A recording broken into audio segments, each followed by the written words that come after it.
Welcome to Matan's Parsha podcast, Sefer Dvarim. Each week, a different Matan teacher will share words of Torah to illuminate the Parsha and your week.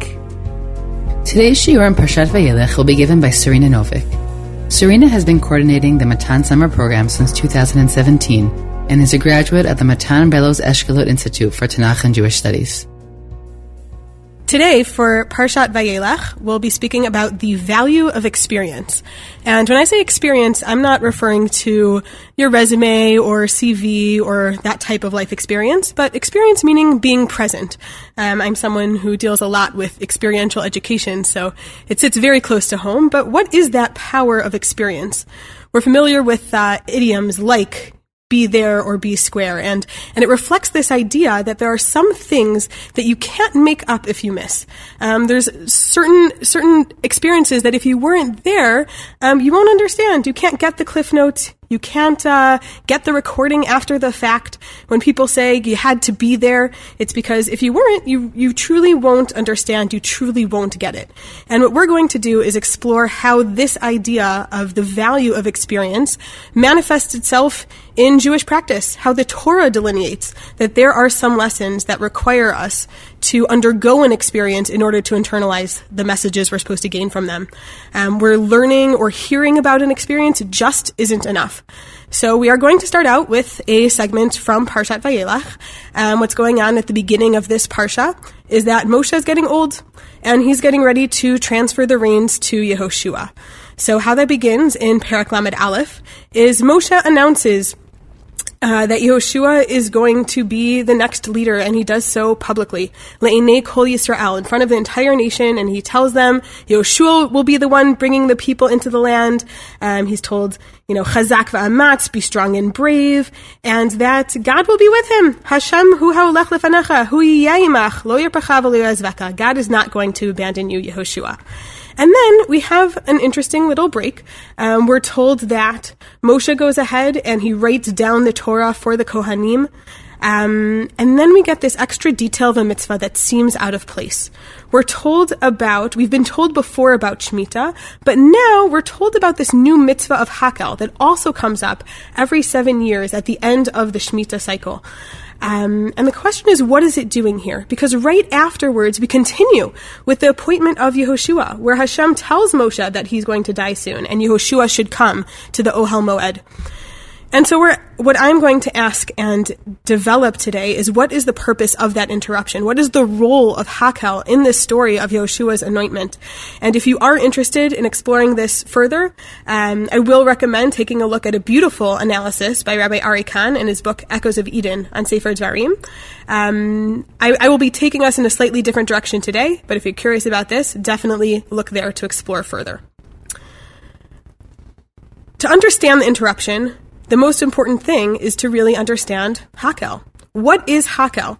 And what goes on there? The basic instructions is that every 7 years, and the second day of Sukkot following a Shemitah year, everyone is supposed to gather in the Mikdash to hear the king read the Torah, large sections of Sefer Dvarim.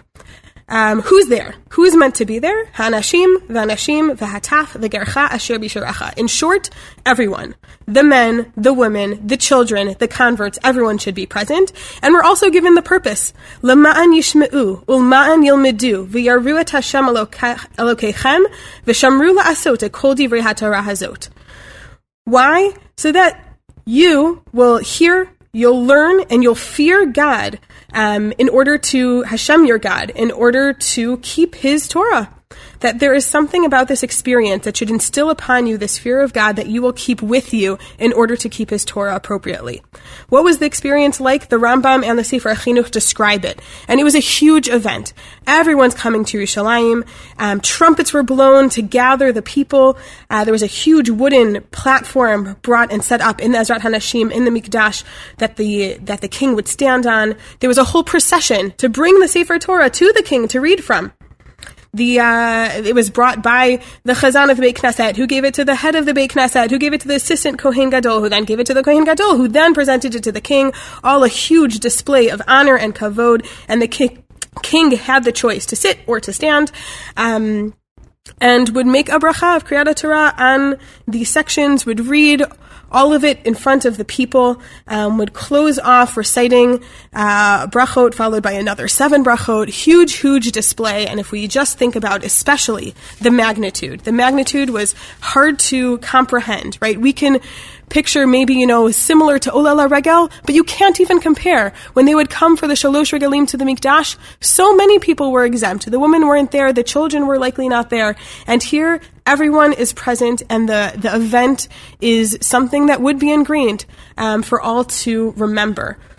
But the question is, with Hakhel, everyone notes this is a unique mitzvah in it requiring the children to be present.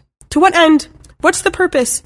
Children, if they can't understand a public reading with all the segments, so why should they be there? And it does compel some Mefarshim to say, no, it must be children who do understand at least a little bit. That's what the Ramban says. It does instill fear in them because they can understand it's at least an age where they're approaching chinuch, where they can gain something from hearing the words of the Torah. But more famously, perhaps, the Gemara in Chagiga, Daf Gimel Amud Aleph, in the name of Rabbi Elazar ben Azariah, says, it is to give, the children have to be present in order to give reward to those who bring them. Definitely seems to be under the assumption that these are very, very little children who can't understand. And the parents get reward for bringing them there. I still feel that need to explain, why is it so, right? Why is it so important? Why do we add in this extra mitzvah to give them schar? And it's a powerful question to the extent that Haktav HaKabbalah explains, if the parents are that it's a practical concern. If the men are obligated and the women are obligated, the children are going to have to come too, right? There aren't going to be babysitters at home to watch the children if all the adults are obligated. So yalla, it's a philosophy. If this is going to have to happen anyway, the goal of the Torah is to give us schar. Let us get schar for something that's going to happen anyway. It's almost an extra gift. But the Sefer HaChinuch takes it into a slightly different direction. He says that this will be an impressive event, even for those who don't understand, children included. Perhaps even bringing the children help inspire the magnitude of the event, right? If you see something so huge with all the children in addition to all of the adults, this is a huge event, and it gives off the importance of a life centered around Torah.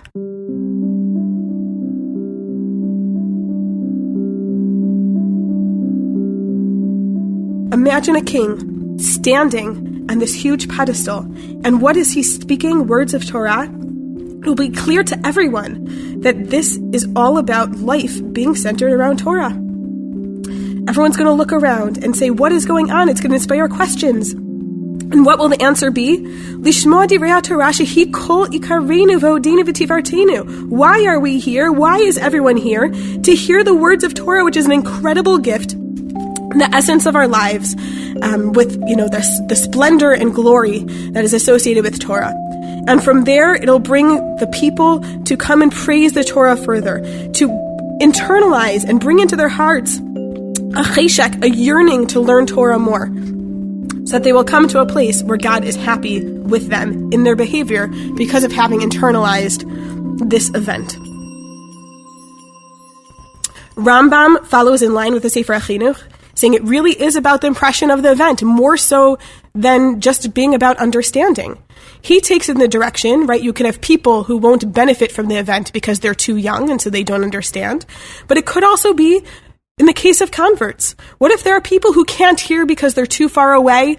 There's a huge number of people and there's one king. They still need to be there. Or a convert, again, who does not understand. Why does he need to be there? Because it's about experience, about participation in the event, not dependent on understanding.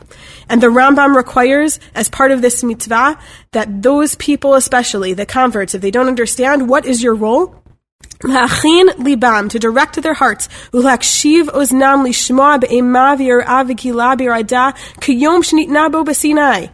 What should be the attitude? Not the focusing on the hearing understanding, but being present, to come with the awe and the reverence as there was on the day of Ma'amad Har Sinai. That should be the experience of these people. You might not understand, but you can come with an intentionality and with that appreciation of taking in the experience around you. And the Rambam continues to say, Afilu chachamim gdolim sheodim kol haTorah kolah.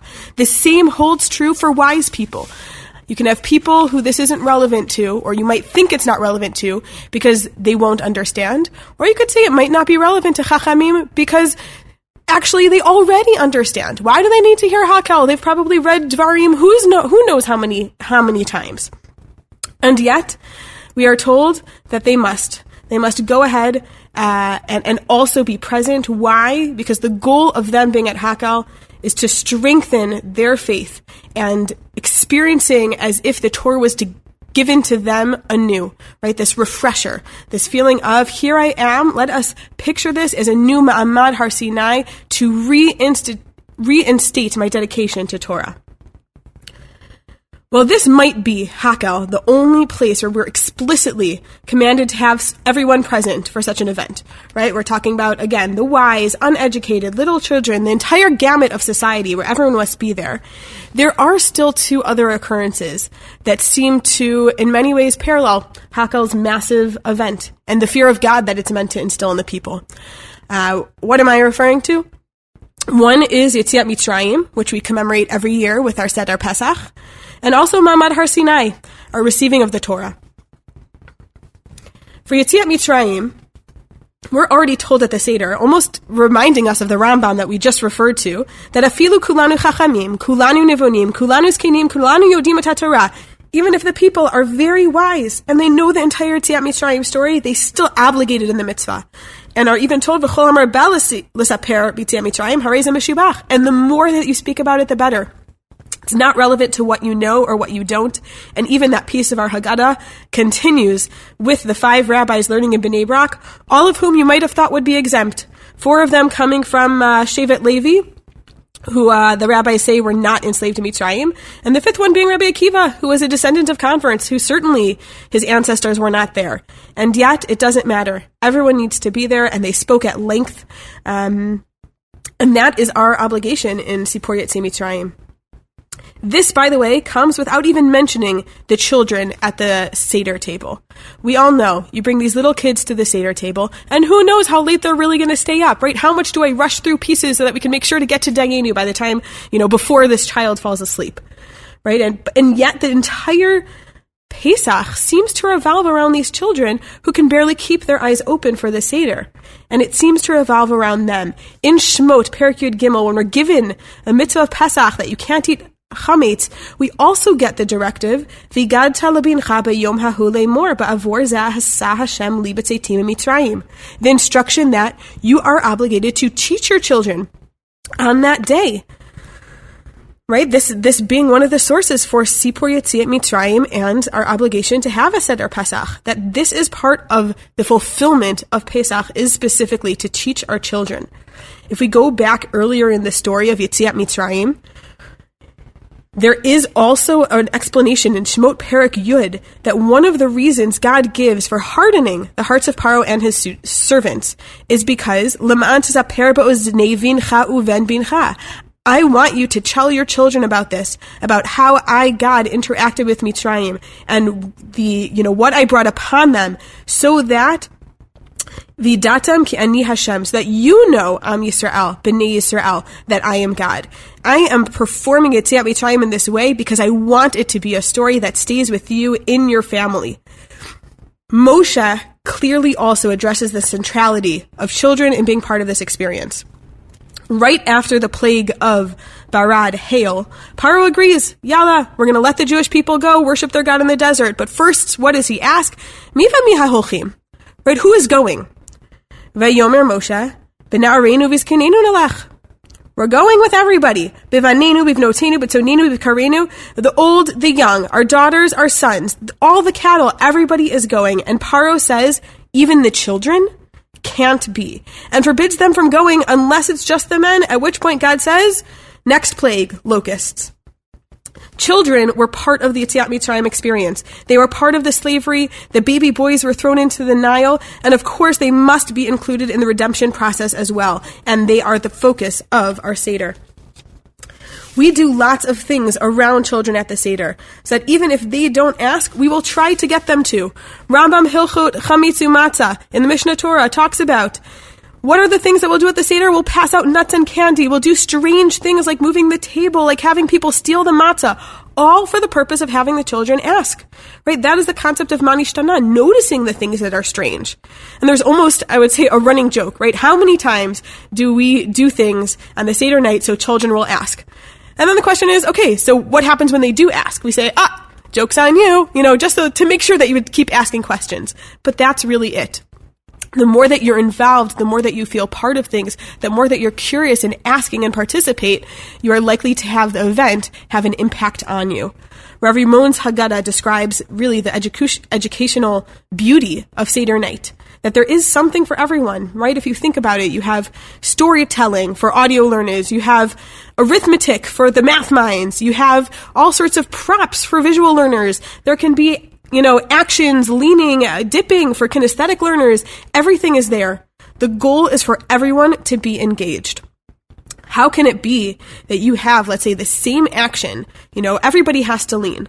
Whether you are wise or a child or an elderly person, right? How could it be that it's the same technique for the young and the old? And Rav Dessler gives a beautiful answer. Because the mitzvah of the night he describes is to take the truth of Yetziat Mitzrayim, that powerfulness of that event, and integrate it into our hearts. And he says, Ve'im omnam haseichel chachamhu, we might have very smart intellects. Halev hu am haaret, but your heart, that is a simpleton. V'gam yaldut yeshbo, and there's childishness in our own hearts. And we have to understand that the same language that speaks to a child, that speaks to an adult heart as well. V'zaklal gadol b'avodat Hashem. It is a important lesson in avodat Hashem. To the degree that Sefer HaChinuch says, even if you are alone, right, there is no child to get to ask questions. You should be asking those questions yourself. Even if no one is there, the words must come out of your mouth. Kedei sheyitorer libo b'davar, ki b'dibur yitorer halev. That is what will inspire our hearts. We need to hear ourselves speak. And the Seder obviously is all about speaking. The Haggadah, the Shoresh, means to speak. Our matzah is, lechem oni, which the Gemara in Pesachim describes, lechem she'onin alav darim harbeh, right? The bread that many words are spoken over, with the goal, again, of inspiring our hearts. B'chol dor v'ador, says the Haggadah, chayav adam lir'ot et atzmo ki'ilu hu yatsa mitzrayim. We have to feel that we left ourselves. Everyone is included in that. Women included, despite it being a time-bound mitzvah, because they were included in this miracle as well. Rav Soloveitchik describes this is the difference between zechira, the mitzvah that we have to remind ourselves of Yetziat Mitzrayim on a daily basis, and Sipur, having to tell the story on Seder night. On Seder night, we have to elaborate in greater detail about the miracles and wonders, not just mention with minimal recollection. Seder night is not about going through the motions. It is about experiencing. Let's move on to another experience in the Torah where it is that experience that takes the front seat in priority. And that is Ma'amad Har Sinai. All were present at the event. And the experience was clearly a powerful one. Right? After hearing about Hashem, in Shmot Perek Chaf, and hearing his voice give that Seret HaDibrot, the people turn to Moshe and they think we're going to die. Moshe tells them, you know what? You might be afraid, but you shouldn't fear for your lives. Why? Because the fear that you're feeling, that was God's goal. If you remember this fear, then you will not sin. That fear will be ingrained on your heart, so that you will constantly be in awe of HaKadosh Baruch Hu and try not to transgress his ways. There's a classic question actually on the Haggadah, right? In Dayenu. We always ask, really, would it have been enough? If I went to Har Sinai and I did not receive the Torah, would that have been enough? And the Lubavitcher Rabbi Menachem Mendel Schneerson, says yes, it would have, because they would have gained from that event nonetheless. What would they have gained? They would have seen God's glory, as described in Dvarim Perek Hey, that hen heranu, they acknowledge that Hashem showed us, Hashem Elokeinu, kvodo ve'ed golo, that kolo shamanu mitoch ha'esh. We underwent this experience, and that experience is a powerful one, even had we not heard the Torah. There is powerful there. There is something humbling about Ma'amad Har Sinai, to the extent that Masachet Nedarim makes a statement in Daf Kaf Amud Aleph. If there is someone who does not have the capacity, it says, to be embarrassed, to feel shame-faced, then you can know, it is known, his ancestors did not stand at Ma'amad Har Sinai. This is something that is so far ingrained that it should be passed on through generations, and we will doubt someone who lacks that. And so we start to see an overlap between these various events. We have Hakhel and Yetziat Mitzrayim, both with a goal of creating an environment of wonder that will bring about questions that inspire this awe of God. And now we can also start seeing overlap between Hakhel and Ma'amad Har Sinai and Yetziat Mitzrayim as well. In Dvarim, right, where this is Moshe's final speech to the people, right, the things that he wants them to walk away with past his death. One of the pieces rak hishamer lecha ushmor nafshecha me'od pandishkach et hadvarim asher re'u einecha ufen yasur muvavcha kol yemei chayecha. Right, that you should not forget every day of your life what you saw at Ma'amad Har Sinai. That picture should be emblazoned upon you, so that vodatim levanecha livnei vanecha, because you need to pass this on and ingrain it in the hearts of your children. And it uses the same word as Hakhel. Yom asher amata lifnei Hashem Elokecha bechorev, the day that you stood before God at Chorev, ve'amor Hashem elai, when God told me, Hakhel li et ha'am. Gather the people, that same phrase, Hakhel, gather them here, so that they can learn, Ashma emet, or I'll have them hear my words, Asher yumadun v'yira'oti kol hayamim, so that they will fear God all the days of their lives. This needs to be passed on, that impression. And Devarim continues to describe the scary scene that was there, the mountain ablaze with fire, the darkness. Ma'amad Har Sinai was certainly, without question, meant to make an impression. And we can also know this because at this point, who is there? Who's in Dvarim? Who's at Ma'amad Har Sinai? At Moshe's final speech? Only the people who have not died out in the desert. Who is that? You have Kalev and Yehoshua, who didn't sin at Chet HaMeraglim. And you have people who are under age 20 at the time of Chet HaMeraglim, the sin of the spies. And then the Gemara adds a few others. It says people over 60 at the sin of the spies who weren't fit for war, the Levi'im, and according to Rashi, the woman who loved Eretz Yisrael. These are the people who are the last people standing who might remember Ma'amad Har Sinai at this point. And they are charged with this important mission of passing it on, which means we expect that it is emblazoned on their minds. You might have been young, you might have been old, but this is something you will not forget. And I would say the Yotzei Dofen, the unusual inclusion here is perhaps the woman. If the woman survived the Midbar, how is it that they are charged with this extra importance of you need to be the ones to pass this on to your children? What the experience was like, what the event was like, so that we can remember to fear God. And Rav Soloveitchik actually famously, in the eulogy for the Talner Rebbetzin, talks about the unique koach and talent of Torat Imecha. What kind of Torah, he says in this eulogy, does the mother pass on? That Judaism expresses itself not only in formal compliance with the law, but also in a living experience. He says, she, my mother, taught me that there is a flavor, a scent, a warmth to mitzvot. I learned from her the most important thing in life, to feel the pressure of the Almighty and the gentle pressure of His hand resting upon my frail shoulders, right? To feel the presence of the Almighty and the gentle pressure of His hand resting upon my frail shoulders.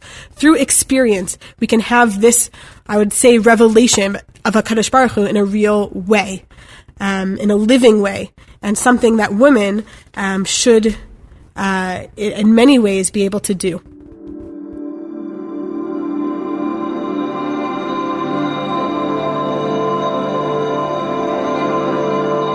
Hakhel, Yetziat Mitzrayim, and Har Sinai, thus far, all show that power of experience. That some experiences can't be replicated unless you were there, and if you weren't there, we're going to try and come up with a way to recreate the experience, not just tell you about it. Yehoshua knows this rule, and he's going to need to lead a generation who didn't experience these events as directly. How does Yehoshua know this rule? Because he experienced it through Yetziat Mitzrayim and Ma'amad Har Sinai and received instructions about Hakhel, but not just because of those things. Yes, he was there, but also it is precisely through experience that Yehoshua became the next leader of Am Yisrael. Everyone wonders, Yehoshua, why was he the one chosen? We had other people who could have stepped up.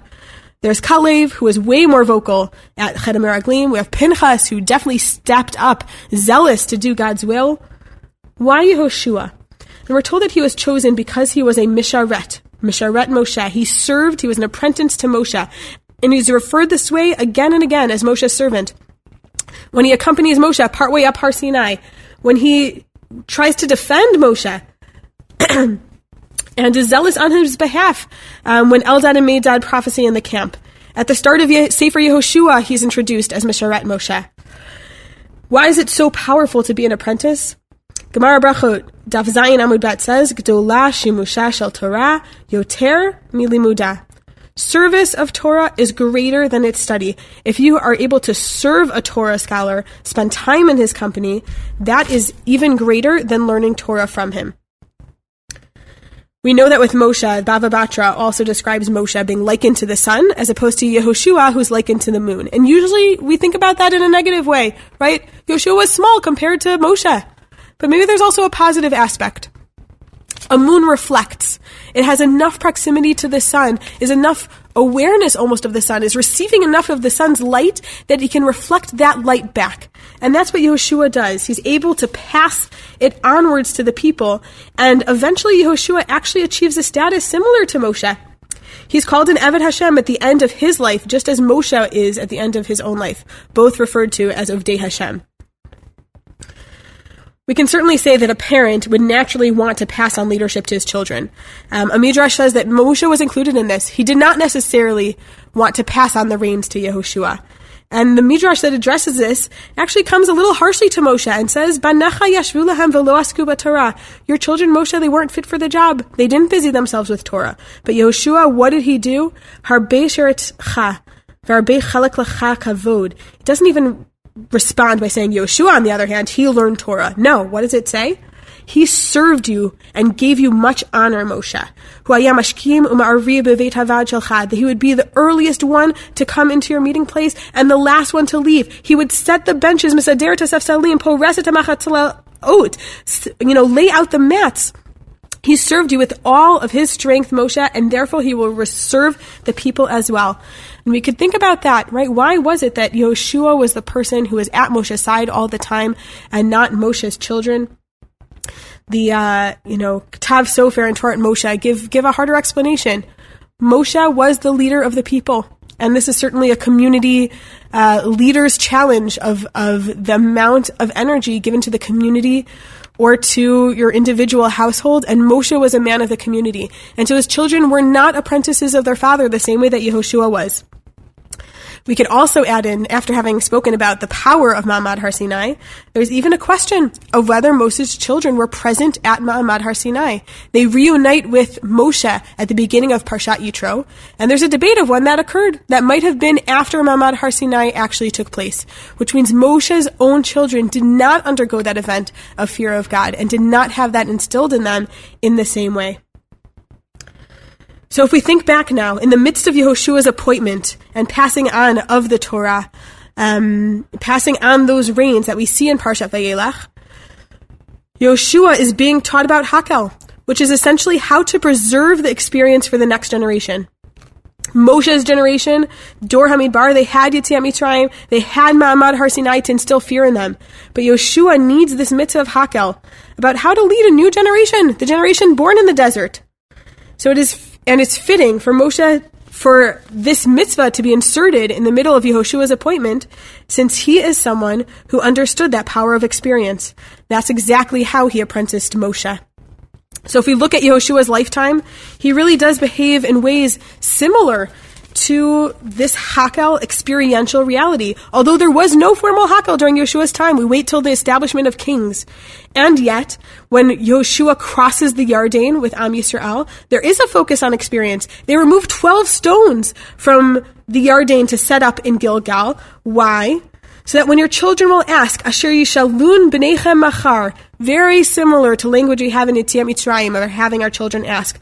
So when they ask, what are these stones? We can answer, because God dried up the land like he did at Kriyat Yamsuf, Lama'andat Kol Amei Haaretz at Yad Hashem, so that the nations in Canaan will realize the strength of God's hand, and Laman Yereitem et Hashem Elokeichem Kol Hayamim, and also to instill fear in you. This is an experience. Crossing the Yarden is an experience that needs to be remembered, and so we will set up a monument so that you will see see it and ask and remember. This continues in Perek Chet of Yehoshua at Har Eival. Yehoshua goes and, as Moshe had instructed, he gives all the brachot and klalot on these mountains, certainly feeling very much like a reminder of what they've signed up for at Ma'amad Har Sinai. And who is there? Again, everybody. Neged kol kahal, right? That assembly of Israel, Yisrael, v'anashim v'atafa, gerha olach b'kirbam. And who's there? Everyone. The women and the children and the converts, in addition to all of the men. The people, as soon as they enter Eretz Yisrael, must come and have an experience to remind them of why they're out to do what they're about to do in Eretz Yisrael, of living a life towards God. Finally, in Yehoshua's final speech, he comes and reminds the people again of his mission for them after he dies, and he gives a brief history of what they underwent in the Midbar. But there's an event that is blatantly missing in his recollection of those events. Ma'amad Har Sinai doesn't make it into his top 10 speech, not exactly 10, but in his speech of top events that take place in Jewish history. You leave out Ma'amad Har Sinai? But when you keep reading that Perek Chaf Daled, you see what Yehoshua is doing. Because what is he doing? He makes that generation undergo a Ma'amad Har Sinai-like experience themselves. He tells them, gives them a choice. He says, I am about to leave, but you now, Bachru lachem hayom and mi ta'avdun, you need to decide now who you will serve. If it's going to be the gods of these other nations, or if it's going to be the God who took us out of Egypt. He said, me and my family, we're going to serve God. And the Jewish people respond, they say, of course we will. And Yehoshua says, do you realize it's going to be hard? Do you realize God is a zealous God? And if you misstep, he's going to come down harshly upon you. And they respond, Vayomer ha'am el Yehoshua lo ki et Hashem na'avod. No excuses, no reasons, almost like a na'aseh v'nishma, we are going to serve God. And Yehoshua says, you will be witness today. Vayomru edim, yes, we are witness. They undergo their own Ma'amad Har Sinai experience. Because an experience will integrate that feeling in your heart, not just your mind. We have to remember that periodically we have opportunities to inspire awe. Right? We've mentioned today, there's Ma'amad Har Sinai, which we're supposed to recall daily. There's Hakhel, that takes place every 7 years, that we were supposed to experience with the king. Then we have on a yearly basis, we have Sipur Yetziat Mitzrayim. Rav Aaron Lichtenstein also mentioned that Maaser Sheni could serve as that as well. Every 1st, 2nd, 4th, and 5th year of the Shemitah cycle, everyone was required to bring their produce, their Maaser, to be eaten in Yerushalayim. Why do we care where it's eaten? Because as soon as you're in Yerushalayim, in the Makom Asher Yivchar Hashem, you're going to be mingling with the Kohanim, you're going to be singing in the Mikdash, you're going to be eating their food together with family, you're going to be giving tzedakah to the poor. It's going to leave an impression that will enhance someone's Yirat Hashem, as is described in those psukim, that Maaser Sheni also will bring a person to Yirat Hashem. The question is how we can take these experiences and bring them to the point where they can impact us internally, where we don't miss those opportunities. We are told by the Sefer HaChinuch, if you missed Hakhel, you missed a terrible opportunity. Sham gadol ma'od, you'll be punished greatly. Kizot hamitzvah amud chazak v'kavod gadol bedat. There's such a privilege, and it's a strong pillar of our faith to have this experience of Hakhel. But if you miss it, you can't replace it. So how do we open ourselves up to these experiences? Rav Lichtenstein had a few pieces of advice. One, he said, you must open yourself up emotionally. Right? When I go to my Seder table, right? Am I ready to play the part, to be an active member, to lean, to picture myself leaving Mitzrayim? When I go to, Aliyah L'Regel, at least in our day, going to the Kotel, on the Shalosh Regalim, am I allowing myself to be inspired by masses of people, maybe not as big as Hakhel, but sing lots of Am Yisrael together, or at Siyum Hashas? Do I let myself open up emotionally to those experiences? And second, do I see myself as standing before HaKadosh Baruch Hu? I have this experience, but I can be distracted by it, or I can allow it to connect me to God. Am I using this as a spiritual experience and not just something to take a picture of and say, wow, that was cool? And finally, Do I acknowledge that these words are Dvar Hashem? Every time that I sit down and learn Torah and have an opportunity to experience something that is awesome and great, do I acknowledge that it is coming from God, that these words of Torah are not just intellectual, but it is something spiritual? And I think that's where we leave off. That's where we leave off with Hakhel, where the goal is that we should teach our children to have fear of God. Because if we do that, the Kli Yakar is of the opinion, like the Gemara, like the Sefer Chinuch, these children don't even understand. But כשהקטנים מתחנכים, מתחילים ליראה, יסד בהם יראת השם כל ימיהם. Ingrain it in them from a young age, and they will have it for all of their days. One of my husband's, I would say, oft-quoted favorite Divrei Torah is from his 12th grade Rebbe of Rabbi Avi Har of the Rambam Masifta in the Five Towns. And he brings up this question: why should the parents get reward for bringing their children at Hakhel? Right? We addressed it briefly before. But he brings a different explanation that I think is beautiful and very powerful. We're familiar with sports games, right? Where a family, avid sports fans, everybody comes in their jersey. Even the little child that they bring with who cannot talk is wearing the full paraphernalia for their sports team. Why is that? Keep the kid at home, sit him down with a babysitter.